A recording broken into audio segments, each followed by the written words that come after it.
Hello students, good morning and again welcome to solid state. कल का जो lecture था उसमें हम पैकिंग एफिशिएंसी के बारे में सीख रहे थे। प्रीवियस लेक्चर में आपने पैकिंग एफिशिएंसी सिंपल क्यूब की सिखाई गई थी आपको, और सिंपल क्यूब की पैकिंग एफिशिएंसी कितनी है बच्चों? 52.36%। पैकिंग एफिशिएंसी कैसे कैलकुलेट करी थी, उसका फॉर्मूला क्या आपको याद है? Volume of atom upon total volume of cube into 100। तो पैकिंग एफिशिएंसी आज आपको बॉडी सेंटर्ड क्यूब उसकी कैलकुलेट करनी है। बॉडी सेंटर्ड क्यूब, तो ये हो गया BCC यूनिट सेल। कौन सा unit cell? BCC। BCC means body centred cube. अब पैकिंग एफिशिएंसी अगर आपको कैलकुलेट करनी है तो सबसे पहले आपके माइंड में आना चाहिए कि BCC यूनिट सेल होता कैसा है।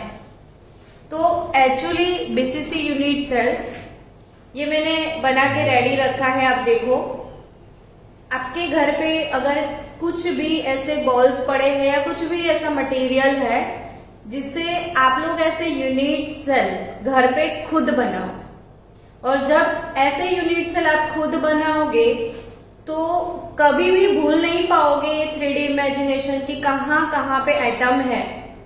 और एटम का लोकेशन अगर आपका माइंड सेट हो गया तो पैकिंग एफिशिएंसी फिर किसी का भी क्वेश्चन आ जाए आप आराम से उसको हैंडल कर सकते हो।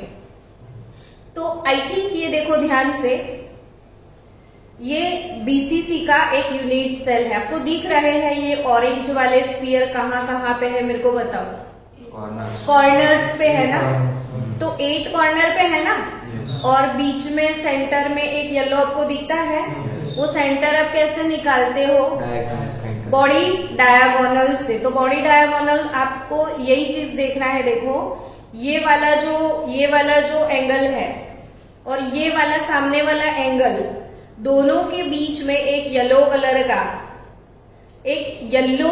का स्फीयर दिख रहा है। मान लो ये वाला स्ट्रक्चर सीजियम क्लोराइड का है। किसका? सीजियम क्लोराइड का। तो वैसे आपको चलो इसके बहाने याद भी हो जाएगा कि जो सीजियम क्लोराइड का स्ट्रक्चर है उसका यूनिट सेल BCC है। तो ये अगर सीजियम है, ये येलो क्या है? अगर सीजियम, तो ये सीजियम के सराउंडिंग्स में आपको कितने क्लोराइड मिल रहे हैं वो भी सीख लो। 8 क्लोराइड है। तो यानी कि एक क्वेश्चन आपका इधर सॉल्व हो रहा है कि सीजियम क्लोराइड का यूनिट सेल कौन से टाइप का है? BCC टाइप का है। ठीक है। और इसमें जो सीजियम है इसके आजू बाजू में कितने क्लोरीन है? 8 क्लोरीन है। यानी सीजियम का कोऑर्डिनेशन नंबर क्या होगा? 8। वैसे ही आप इमेजिन करो, छोड़ दो, कोई ऐसा यूनिट सेल बनाओ जिसमें बीच में क्लोरीन आ जाए, तो फिर इधर क्या होंगे? सीजियम, है ना। तो सीजियम क्लोराइड में अगर सीजियम का कोऑर्डिनेशन नंबर 8 है तो क्लोरीन का भी 8 है। यानी एक सीजियम के आजू बाजू में 8 क्लोरीन होंगे और एक क्लोरीन के आजू बाजू में 8 सीजियम होते हैं। तो अगेन फिर से एक बार लास्टली बोल दूं, अब पक गए होंगे तो भी, ये BCC है और सीजियम क्लोराइड का स्ट्रक्चर है और सीजियम का कोऑर्डिनेशन नंबर 8 है। ठीक है। अब ये बॉडी डायगोनल, आपको ये वाले क्लोज पैकिंग में और एक चीज मैं साथ में सिखा दूं कि ऐसे ऊपर 4 है और नीचे 4 का पैकिंग है। तो आप आपके घर में ऑनियन होगा, तो ऑनियन को ले लो, तो 4 ऑनियन ऐसे रख दोगे, फिर बीच में एक पोटैटो रख दो, फिर उसके ऊपर 4 ऑनियन रखोगे तो ऊपर 4 होंगे, नीचे 4 होंगे, तो बीच में एक वॉइड क्रिएट होगा कि नहीं? यस और नॉट? तो वो वाले वॉइड को हम बोलते हैं क्यूबॉइड वॉइड। कौन सा वॉइड बोलते हैं? क्यूबॉइड। ये थियरी के बाद आपको वैसे भी वॉइड के बारे में सीखना है तो क्यों ना अभी से थोड़ा थोड़ा सीखते चले। तो ये कौन सा वॉइड है? Cuboid void. सीजियम क्लोराइड में कौन सा वॉइड होता है? Cuboid void. ठीक है बच्चों। और सीजियम का कोऑर्डिनेशन नंबर 8 और क्लोरीन का भी। ये वॉइड कौन सा है? क्यूबॉइड। और ये सबसे बड़ा वॉइड है। सबसे बड़ी साइज का वॉइड कौन सा होता है? Cuboid void and which is created by total 8 sphere. Cuboid void कितने स्फीयर से क्रिएट होता है? 8 स्फीयर। चलो इसी फिगर को अब हम बोर्ड पे ड्रॉ करेंगे। तो बोर्ड के ऊपर आपको बीसीसी स्ट्रक्चर को ड्रॉ करना है। अब तो स्ट्रक्चर का ड्राइंग करना आप अच्छे से सीख गए हो, है ना? यस और नॉट? ये क्वेश्चन एग्जाम में 3 मार्क्स में आता है according to our Gujarat board paper style. ये बोर्ड का क्वेश्चन भी इतना ही इम्पोर्टेंट है जितना आपको कॉम्पिटिटिव लेवल पे। और ये वाला फिगर बोर्ड में जब ये क्वेश्चन 3 मार्क्स का आप लिखने वाले हो तो बहुत अच्छे से आपको पेंसिल से ड्रॉ करना है। और जितना शार्प आप ड्राइंग दिखाओगे उतने अच्छे आपके मार्क्स आएंगे। तो एक तो मैथमेटिकल पॉइंट ऑफ व्यू भी आपको जाना है इसमें और फिगर भी अच्छे से ड्रॉ करना है। अब मेरे को ये बताओ कि यहाँ पे एटम होने वाले हैं 8 कॉर्नर पे, ठीक है? अभी मैं कॉर्नर वाले एटम को शो नहीं करूंगी क्योंकि मुझे जो चाहिए सिर्फ उतने ही एटम हम ड्रॉ करेंगे। ये वाला कॉर्नर और ये वाला कॉर्नर, उसको क्या मैं कनेक्ट कर दूं? तो आप समझ गए कि ये 2 कॉर्नर, ये कॉर्नर 2 कॉर्नर, ये वाले पर्टिकुलर 2 कॉर्नर और उसके बीच में एक येलो स्फीयर भी है। तो ये बॉडी डायगोनल पे टोटल कितने एटम है वो बताओ मेरे को। 3, 2 कॉर्नर वाले और एक सेंटर वाला। ये समझे आप? बॉडी डायगोनल पे कितने एटम मिलेंगे आपको? 3। बॉडी डायगोनल पे कितने मिलेंगे? 3। तो बॉडी डायगोनल ये नहीं हो गया, ये बॉडी डायगोनल पे ये सेंटर आ जाएगा।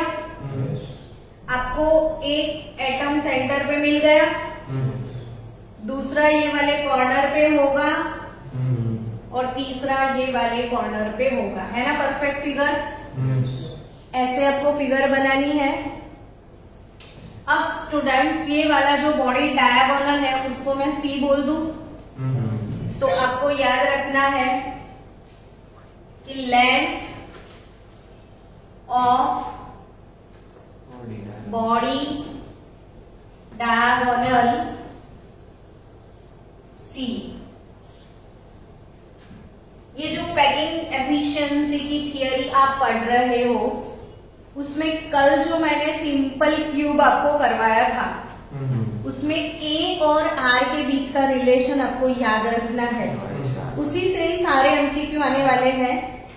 सारी पैकिंग एफिशिएंसी जब खत्म हो जाएगी तब हम एमसीक्यू सॉल्व करने वाले हैं। तो बहुत सारे एमसीक्यू सॉल्व करेंगे तब आपको पता चलेगा कि ये सारे रिलेशन आपको याद रख के चलने हैं।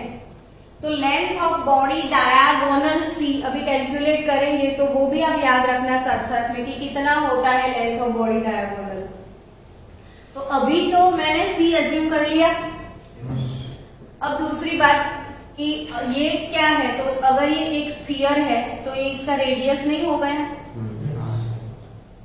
तो इतना भी ये क्या होगा और इतना डिस्टेंस भी क्या है और इतना डिस्टेंस भी क्या है, आर। तो according to this figure what is body diagonal here? 4r। अभी इतना साइड पे रख लेते हैं, याद रखेंगे कि C क्या होगा? 4r। लेकिन mathematical point of view body diagonal कितना होगा वो कैसे निकालेंगे? तो एक काम करो, ये नीचे वाला इतना पोर्शन है, एक फेस है कि नहीं? इसके फेस डायगोनल बना दो। ये फेस डायगोनल हो गया। पाइथागोरस अप्लाई हो सकता है क्या? ये फेस डायगोनल को मैं क्या बोल दूं? बी बोल दूं।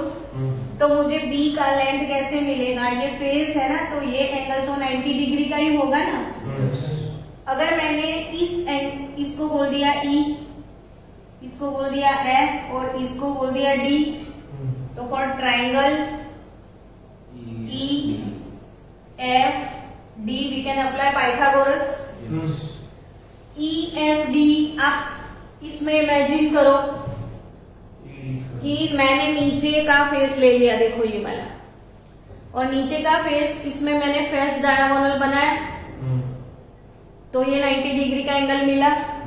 तो ये एक एज लेंथ नहीं हुई? तो ये भी एज लेंथ हुई कि नहीं? तो आप समझो कि ये एज लेंथ ए है और ये भी एज लेंथ क्या है? ए। हम एज लेंथ को तो ए बोलते हैं, एज लेंथ की तरह होगा ए होगा। तो what is b square here बताओ? तो e f square plus f d square is nothing but a square plus a square, so it is twice a square. तो b is equal to √2a। b is equal to क्या? यानी ये वाला portion मिल गया आपको √2a। तो b is equal to 2a square है। चलो अब अगेन ये वाला ट्राइंगल देखो, ई डी, तो मैंने इधर लिख दिया ए। तो ट्राइंगल कौन सा लेते हैं अभी? तो ई डी ए, तो ये भी 90 का होगा। तो ई डी ए को ले लो ट्राइंगल को, तो ई डी ए, ये एज लेंथ ए नहीं हो गई और ये लेंथ बी हो गया। तो अकॉर्डिंग टू अगेन पाइथागोरस ई ए स्क्वायर यानी C square is equal to A square plus B square. आया समझ में कि नहीं आया? तो ये ए स्क्वायर और ये बी, तो ये मिल जाएगा फिर से। तो सी स्क्वायर क्या होगा? तो ए स्क्वायर, और बी स्क्वायर की जगह पर भी क्या लिखना है आपको? ए स्क्वायर लिखना है। तो C square is equal to क्या होगा? 3a स्क्वायर हो जाएगा। तो c is equal to √3 into A. तो आपका ये याद रखने वाला एक अगेन पॉइंट आ गया कि इसको बार बार रिपीट करो। c क्या था? Length of body diagonal. अब इससे क्वेश्चन कैसे बनेंगे? तो a क्या है? एज लेंथ है। तो अगर क्वेश्चन कैसे आएंगे कि if in unit cell edge length a is 152 picometre, then what is the length of body diagonal? आया समझ में? तो आपके पास अगर एज लेंथ ए है 152 पिकोमीटर, तो बॉडी डायगोनल सी का लेंथ क्या है? √3 इंटू ए होता है। तो √3 इंटू 152 पिकोमीटर। तो ये एक एक्स्ट्रा एडिशनल रिलेशन आपको याद रखना है कि यहाँ से पक्का अब तो नींद में सोते सोते भी कोई बोल दे आपको कि लेंथ ऑफ बॉडी डायगोनल, तो क्या बोलोगे यार? √3 इंटू ए। पूरे दिन यही प्रैक्टिस करा करो, जो मिले उसको क्या पूछना है आज आपको क्वेश्चन कि भाई चल मेरे को ये बता लेंथ ऑफ बॉडी डायगोनल कितना होता है? तो कितना होगा? √3 इंटू ए की तरह। ठीक है, चलो अब आपको लेंथ मिल गया। लेकिन बच्चों हम तो कब से क्या बोल रहे हैं कि c इज इक्वल टू तो क्या होता है? 4r। अब आप बोल रहे हो कि c इज इक्वल टू तो क्या होगा? 3 इंटू ए। तो क्या किया जाए? इक्वल कर दिया जाए। चलो तो √3 into a, √3 into a is equal to क्या? 4r। फिर से आपकी एक्सरसाइज स्टार्ट्स नाउ। a और r का रिलेशन, और a और r का रिलेशन बीसीसी के लिए क्या है? यहीं से भी सीधे क्वेश्चन आएंगे। तो क्या रिलेशन होगा a और r के बीच में? बोलो तो 4/√3 इंटू r। चलो याद करो, सिंपल क्यूब जब था ना तो a is equal to 2r था। सिंपल क्यूब में ए इज इक्वल टू क्या था 2r था, लेकिन बॉडी सेंटर्ड में ए इज इक्वल टू 2r नहीं होता है, 4/√3r होता है। अब कैसे क्वेश्चन इधर से आ सकते हैं, सोचो कि अगर आपको एज लेंथ दिया है कि edge length of unit cell a 152 picometre, then what is the radius of an atom. तो एज लेंथ दिया होगा, क्या निकालना होगा रेडियस, या शायद रेडियस दिया है, क्या निकालना होगा एज लेंथ। तो बीसीसी के लिए आपको क्या याद रखना है कि A is equal to 4/√3r। Done. Next, अब आपको क्या कैलकुलेट करना है, packing efficiency, percentage packing efficiency. चलो और एक एक्सरसाइज करनी है आपको कि number of atoms per unit cell आपको कैलकुलेट करना है। चलो, जो आज नए स्टूडेंट आए हैं वो मेरे को सिखाएंगे कि number of atom per unit cell in BCC कैसे कैलकुलेट करते हैं। 8 कॉर्नर, वेरी गुड। 8 कॉर्नर पे है 8 एटम, लेकिन कॉर्नर के हिस्से से तो हमें थोड़ा सा ही मिलता है ना, 1/8। तो कॉर्नर के हिसाब से हमें कुल 1 एटम मिलेगा। फिर 8 कॉर्नर के बाद कहाँ पे होता है, सेंटर में होता है। तो सेंटर का तो किसी के साथ शेयरिंग ही नहीं होता। तो पर यूनिट सेल आपको 2 एटम्स मिल जाएंगे, पर यूनिट सेल कितने मिल जाएंगे 2। तो 2 कैसे मिलेंगे, तो परसेंटेज पैकिंग एफिशिएंसी, आपको 2 चाहिए, सॉरी 2 एटम मिले, तो कैसे फॉर्मूला बताओ, टोटल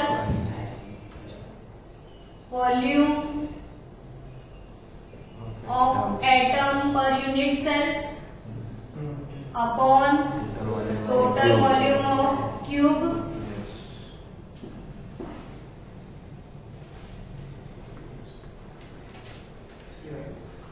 इनटू क्या करेंगे 100। तो टोटल वॉल्यूम ऑफ एटम कितना होगा, तो हमारे पास 2 एटम है ना घनश्याम, कोई एक एटम का वॉल्यूम क्या रहेगा वो बता। अपना जो एटम है उसका शेप कौन सा है, तो स्फीयर का वॉल्यूम क्या होता है 4/3 πr³। स्फीयर का वॉल्यूम क्या होता है 4/3 πr³। तो number of atom per unit cell हमारे पास 2 एटम है, एक का वॉल्यूम 4/3 πr³। तो 2 के लिए कितना 2 × 4/3 πr³। यहाँ से भी एमसीक्यू आते हैं कि total volume of atom in BCC unit cell, ये क्वेश्चन है था मॉडल में। तो बीसीसी में तो हमारे पास 2 एटम है, तो उसका टोटल वॉल्यूम, बहुत छोटे छोटे क्वेश्चन ये कैलकुलेशन के अंदर से निकलेंगे। तो टोटल 2 एटम है ना, तो 4/3 πr³ × 2, और फिर वॉल्यूम ऑफ क्यूब तो A × B × C, लेकिन हम क्यूब बोल रहे हैं तो A = B = C। तो A³ इंटू क्या आएगा 100। तो 8/3 कर लू मैं अभी इसका, πr³ अपॉन A³। तो A क्या है 4/√3, 4/√3 और r³ इंटू क्या 100, r³ कट हो जाएगा, 4 कैसे कट होगा, तो 3√3√3 3 गया है, 4 2 हाँ, तो पाई बचा ऊपर से, और ये 3 ऊपर चला जाएगा तो √3 पाई बचेगा, और फिर अपॉन में कितना 8 × 100। यहाँ से भी क्वेश्चन आएगा कि what is the packing efficiency और पैकिंग फ्रैक्शन फॉर बीसीसी। तो बिफोर 100 से मल्टीप्लाई नहीं करोगे तो फ्रैक्शन मिलेगा, और 100 से मल्टीप्लाई करोगे तो परसेंटेज मिलेगा। है ना। 100 से मल्टीप्लाई नहीं करोगे तो क्या मिलेगा, फ्रैक्शन, और 100 से मल्टीप्लाई करोगे तो परसेंटेज। तो आपको फ्रैक्शन भी आ सकता है। अगर फ्रैक्शन पूछे, जैसे सिंपल क्यूब में कल हमने 52.36 निकाला था ना परसेंटेज, तो फ्रैक्शन पूछ लिया तो 0.52 होगा, समझ रहे हो। तो ये √3, पाई का वैल्यू इनपुट करो 3.14, तो कितने परसेंटेज पैकिंग एफिशिएंसी आ रही है, 67.90। यस, तो 68%, 67.90, तो 68% आएगा। तो 3.14 फिर से कर, तेरा परफेक्ट यही आंसर आएगा 68%। चलो, तो packing efficiency of body centred cube I think सबको समझ में आया है। अब सबको ये नोटबुक पे लिखना भी है। हेलो, चलो नेक्स्ट। अब पैकिंग एफिशिएंसी आपको कौन से यूनिट सेल की सीखनी है, फेस सेंटर्ड क्यूब, फेस का F, सेंटर्ड का C और क्यूब का भी C। तो ये FCC स्ट्रक्चर, कौन सा यूनिट सेल, FCC।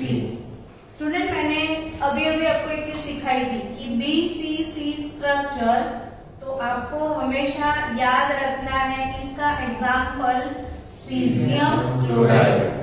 जब भी हम बोले BCC तब तुरंत आपको क्या याद आए, caesium chloride.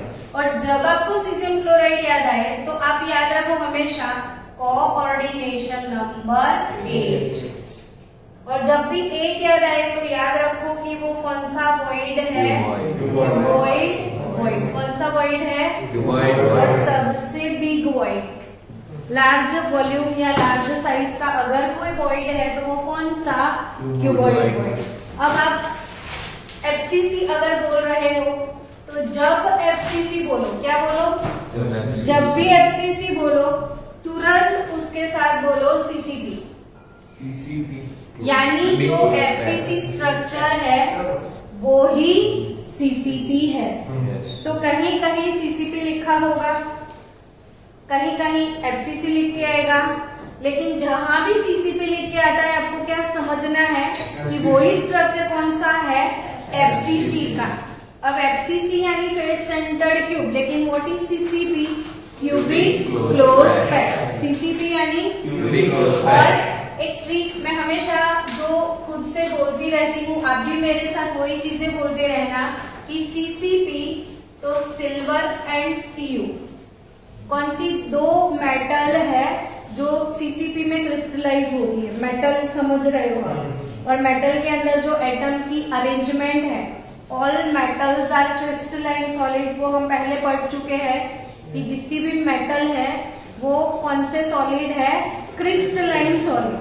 And what are the characteristic of crystalline solid, तो क्रिस्टलाइन सॉलिड में डेफिनेट शेप तो होता है लेकिन एक कैरेक्टरिस्टिक ज्योमेट्रिकल शेप भी होता है। तो ये सिल्वर एंड Cu मेटल जो है ना, silver and Cu and CCP, जैसे प्रोनाउंसिएशन से ही निकल जाता है, CCP सिल्वर Cu। क्या याद रखोगे, CCP सिल्वर Cu।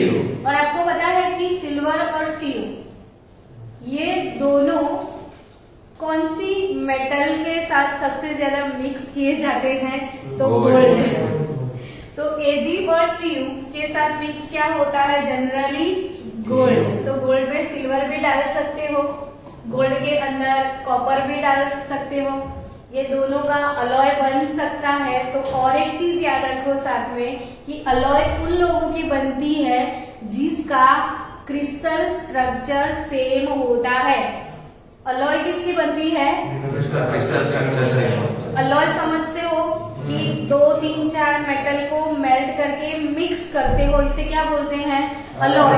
तो आप एक चीज ये भी सीखो कि अलॉय हमेशा उसी मेटल से बनती है जिनका लेटिस स्ट्रक्चर सेम होता है और जिसका लास्ट ऑर्बिटल इलेक्ट्रॉनिक कॉन्फ़िगरेशन भी सेम होता है। और अगर पीरियोडिक टेबल में आप देखोगे ना तो ये तीनों शायद एक ही ग्रुप में है, एक ही ग्रुप में मिलेंगे आपको। तो AG, CU, AU सबका last orbital configuration almost same है और इनका लेटिस स्ट्रक्चर तीनों का कौन सा है? CCP। कौन सा है? CCP में वो क्रिस्टलाइज होते हैं सिल्वर एंड Cu। अब बच्चों चलो FCC जब बोलो तब क्या बोलोगे आप? CCP। और जब CCP बोलोगे तो silver and Cu and AU बोलोगे। अब जो CCP स्ट्रक्चर है वो किसका है? तो सोडियम क्लोराइड का। किसका? NaCl का। FCC बोलो तब NaCl बोलो, BCC बोलो तब CHCl बोलो। अब NaCl का जो स्ट्रक्चर FCC स्ट्रक्चर है, कौन सा स्ट्रक्चर है? FCC face centred cube. वो स्ट्रक्चर ऐसा है, देखो ध्यान से। तो FCC स्ट्रक्चर आप घर पे खुद बना सकते हो। समझो कि ये ऑरेंज ऑरेंज ऑरेंज दिख रहा है आपको, तो वो कहाँ उसका लोकेशन है? कॉर्नर पे है। अब ऐसे देखो कि ये कॉर्नर से एक फेस बन गया स्क्वायर और ये फेस डायगोनल है और फेस डायगोनल से जो सेंटर निकला, फेस का सेंटर, उसी पे येलो दिख रहा है। तो ये एक फेस में है, दूसरे फेस में भी है, तीसरे फेस में भी है, ये फेस में भी है, आगे वाले फेस में भी है, पीछे वाले। तो टोटल इसमें कितने एटम है वो बताओ मेरे। टोटल आपको कितने स्फीयर दिख रहे हैं? टोटल एटम आपको दिख रहे हैं 8 कॉर्नर पे 8 है, 8 कॉर्नर पे 8 है और 6 फेस के अंदर 6 है। तो टोटल 14 नहीं हुए?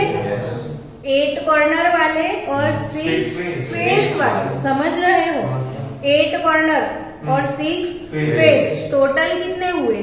14 हुए। टोटल कितने हुए? 14। तो FCC स्ट्रक्चर जब भी आप बोलते हो तो आपको क्या याद आना चाहिए?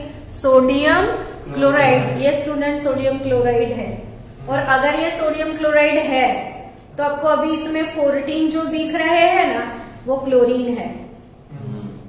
मैंने जो जो चीजें मैं बोल रही हूँ आप बोलो तो मैं 10 बार बोलूं, लेकिन आपको वो चीजें पक्के से याद रखनी है कि ये अगर FCC, क्योंकि आपको सम सॉल्व करने हैं। तो जैसे आप बोलते हो ना NaCl, तो ये पिक्चर ये माइंड में क्रिएट होना चाहिए कि अभी मैंने ये जो आपके सामने ये सेल रखा है FCC वाला, तो ये इसमें जितने भी आपको दिख रहे हैं ऑरेंज वाले, येलो वाले, ग्रीन वाले, सारे के सारे 14 to 14 क्लोराइड है ओनली।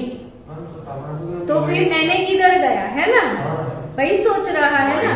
तो Na कहाँ पे होगा इसमें? वो सेंटर खाली दिख रहा है आपको। देखो अब एक चीज सीखना है कि ये सिर्फ आप येलो पे फोकस करो। येलो कितने हैं? 4। आपको सामने से येलो दिख रहे हैं, 4 दिख रहे हैं। और आपको मैंने हमेशा 4+2 वाला स्कीम सिखाया है। 4+2 कौन सा स्कीम होता है? ऑक्टाहेड्रल। तो ये 4 है, ठीक है। +2 यानी एक ऊपर होगा और एक नीचे होगा, एक ऊपर होगा और एक नीचे। तो ऊपर और नीचे वाला हम ऐसे लिखते हैं ना, और अब इनको ऐसे मैं कनेक्ट करूं और इसको मैं ऐसे भी कनेक्ट कर लूं, तो ये कौन सा शेप होगा? ऑक्टाहेड्रल। ध्यान से देखो, ऑक्टाहेड्रल शेप आपको देखने मिलेगा आज कि एक साइड से देखो तो 4 दिख रहे हैं आपको और ग्रीन वाला वो 4 के ऊपर है और ग्रीन वाला 4 के नीचे है। समझ रहे हो? अच्छे से समझ रहे हो? वो 6 फेस के सेंटर है। किसके सेंटर है? 6 फेस वाले सेंटर है। और जो फेस वाले सेंटर पे है, हेलो, कहाँ पे है? फेस वाले सेंटर पे। मैं फिर से एक बार बोलूं, मैं कौन सा शेप एक्सप्लेन कर रही हूँ? ऑक्टाहेड्रल। ये आपको येलो वाले 4 दिख रहे हैं। कहाँ पे? ऐसे 4, एक ग्रीन वाला आगे है और एक ग्रीन वाला पीछे है। तो ये येलो और ग्रीन वाले का लोकेशन क्या है? फेस का सेंटर। तो बीच में आपको स्पेस दिख रहा है, वो सेंटर होगा और वो भी एक वॉइड है। वो क्या है? void, लेकिन कितने स्फीयर से वो वॉइड बना? 6 स्फीयर से बना। कितने स्फीयर से बना? 6 स्फीयर से वो वॉइड बना कि नहीं? Yes. Hello, Yes. कितने स्फीयर से वो वॉइड क्रिएट हुआ? 6। Six. तो वो ऑक्टाहेड्रल वॉइड है। कौन सा वॉइड है? octahedral, और वो वॉइड के अंदर क्या होगा? सोडियम। किधर होगा सोडियम? वॉइड के अंदर। ये सारे क्लोरीन ही है। ये सारे के सारे क्या है? Chlorine. अभी सोडियम तो इसमें है ही नहीं। तो जो NaCl का स्ट्रक्चर है उसमें जो FCC स्ट्रक्चर है वो क्लोरीन का है। फिर जो उससे जो वॉइड बनते हैं, तो जैसे एक वॉइड सेंटर पे होगा, क्योंकि इसके बाद नेक्स्ट थियरी वही है कि लोकेशन ऑफ वॉइड। तो आपको तो यही चीज पकड़ के चलनी है उस टाइम। तो आपको ये लोकेशन दिख रहा है, अंदर एक वॉइड है। yes, अब दूसरा वॉइड किधर होगा? तो यहाँ एज पे मिलेगा। ये एज है, तो ये क्लोरीन है, ठीक है। ये क्लोरीन है और ये एज पे यहाँ पे सोडियम होगा। तो यहाँ वॉइड कहाँ से आएगा? तो इसके ऊपर वाले सेल भी होंगे ना, इसका बाजू वाला भी होगा ना। तो ऐसे बहुत सारे लेटिस में और यूनिट सेल आएंगे। तो फिर यहाँ पे एक वॉइड क्रिएट होगा एज पे, और वहां पे फिर से सोडियम आएगा। तो इसमें एजिस कितनी होती है? 12। तो सोडियम कितने होंगे? 12। आया समझ में? 14 तो क्लोरीन है, 12 एजिस पे 12 सोडियम होंगे, 12 एजिस पे 12 सोडियम होंगे, और एक सेंटर वाला 13 सोडियम 14 क्लोराइड। 13 sodium 14 chloride. ये लेक्चर और भी लेंगे हम फिर से, लेकिन अभी के लिए आपको FCC समझ आ चुका है। तो FCC बोलो, जब बोलो FCC तो आपको याद आना चाहिए FCC यानी ऑक्टाहेड्रल स्ट्रक्चर। FCC यानी कौन सा? और इसका NaCl का। तो FCC यानी CCP यानी सिल्वर, Cu गोल्ड मेटल, और आयोनिक कंपाउंड में कौन FCC है? Sodium chloride. अब मेरे को कोऑर्डिनेशन नंबर भी बता दो। तो अब भी आपको मैंने सिखाया कि सोडियम एक वॉइड में है, और उसके उस वॉइड के आजू बाजू कितने क्लोरीन है? 6। तो सोडियम का कोऑर्डिनेशन नंबर कितना हुआ? 6। वैसे क्लोरीन का भी 6 होगा और सोडियम का भी 6। तो ये कोऑर्डिनेशन नंबर का भी कंसेप्ट क्लियर। चलो अब जाए पैकिंग एफिशिएंसी में हम लोग। तो packing efficiency of face centred cube. हमें पैकिंग एफिशिएंसी सीखना है, तो हम लोग को पूरा सोडियम क्लोराइड का FCC स्ट्रक्चर अभी ड्रॉ नहीं करेंगे। वो बाद में जब लोकेशन वाला टॉपिक आएगा तो डिटेल में जाएंगे। अभी के लिए सिर्फ हमें एक यूनिट सेल बनाना है और A और R का रिलेशन एस्टेब्लिश करना है। तो हम एक फेस को उठा लेते हैं और फेस को उठा के फेस डायगोनल बना दें। ये कौन सा डायगोनल है? फेस डायगोनल, ठीक है। अब ये फेस डायगोनल पे आपको क्या लगता है कितने एटम होंगे? 3। कैसे? एक फेस के सेंटर वाला है, दूसरा किधर होगा? कॉर्नर पे, और तीसरा भी किधर होगा? कॉर्नर पे होगा। तो फेस डायगोनल को हम B बोल दें। तो फेस डायगोनल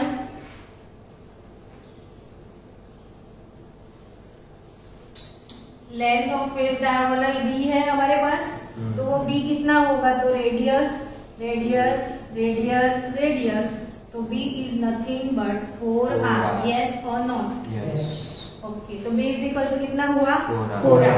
लेकिन ये तो एज लेंथ A है ना, ये भी क्या है? एज लेंथ A है। तो B क्या मिलेगा? B square is equal to A square plus A square. तो B square is equal to 2A square. B square is equal to क्या? 2A square. तो B इज इक्वल टू क्या होगा? √2A। √2 into A। B is equal to क्या मिलेगा आपको? √2A।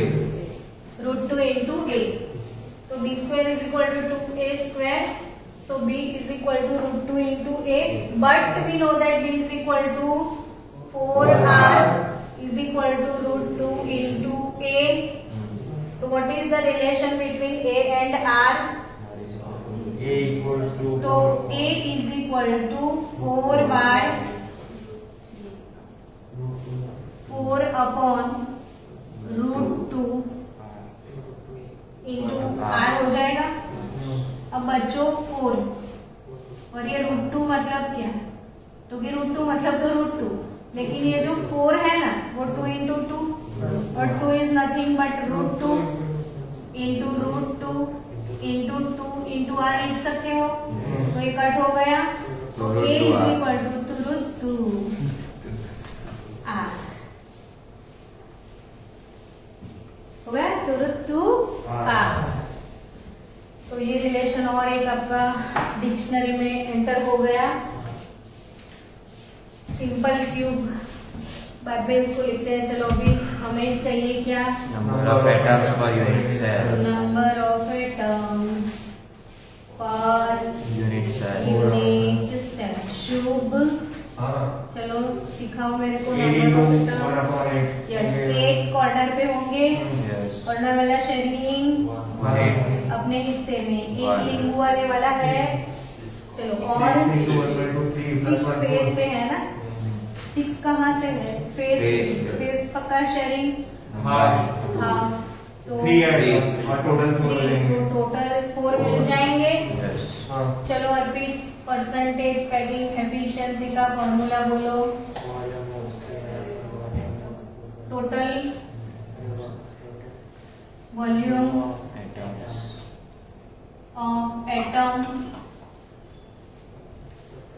Upon क्या, total volume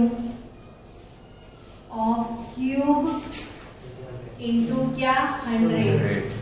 तो टोटल वॉल्यूम ऑफ एटम्स कितना होगा, तो हमारे पास टोटल 4 एटम्स है।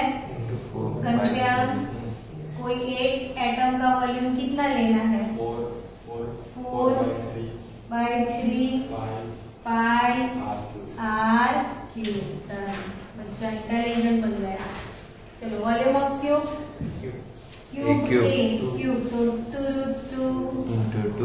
Into 2 into R³ into 100। तो क्या गया R³। तो एक काम करो, 2 इंटू 2 4, हाँ ना, बोलना फिर √2 इंटू 2 ये भी गया, तो बचा क्या पाई अपॉन 3√2 इंटू 100। आपको ये भी याद रखना है ना, तो क्या आंसर आएगा आपका 74% पैकिंग एफिशिएंसी ऑफ FCC। कितनी पैकिंग एफिशिएंसी आएगी, 74।